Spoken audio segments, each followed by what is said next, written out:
is saying that she lives, or her house, which she owns, is next to the grave, and there is no way that she can move out. It's her house. Then stay in your house.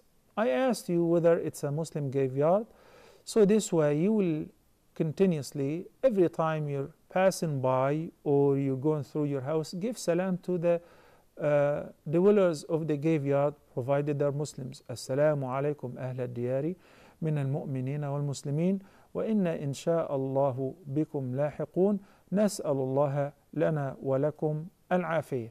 This is a prescribed dua to be said in this occasion. I hope it is not a non-Muslim graveyard where you have to see the crosses and you have to be next to those who are being, according to what we have been told in the Quran and the Sunnah, literally tortured and punished in their graves.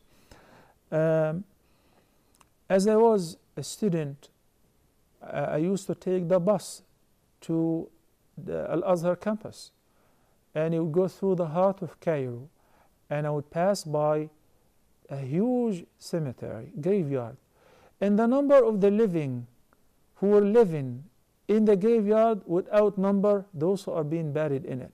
I mean it. Very poor people sharing the graves with the dead, living literally in the graveyard with the dead. Then slowly they started overcoming their territories. Years passed, and if I pass by, I see now the satellite and the color screens and the TVs and playing music and songs and watching movies. The special treatment of the graveyard have disappeared.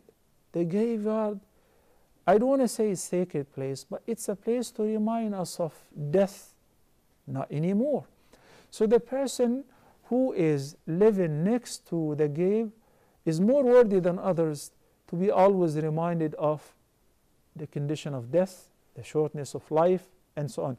One of the Muslim rulers dug a grave in his palace, and every once in a while he would go and lie in the grave to remind himself how short and brief is this life. And the reality is very horrible if you were to realize it. So behave yourself, remain steadfast on the straight path, be just, do not wrong people, and so on. This is the idea behind visiting the graveyard. إني كنت نهيتكم عن زيارة القبور فزوروها فإنها تذكركم الموت.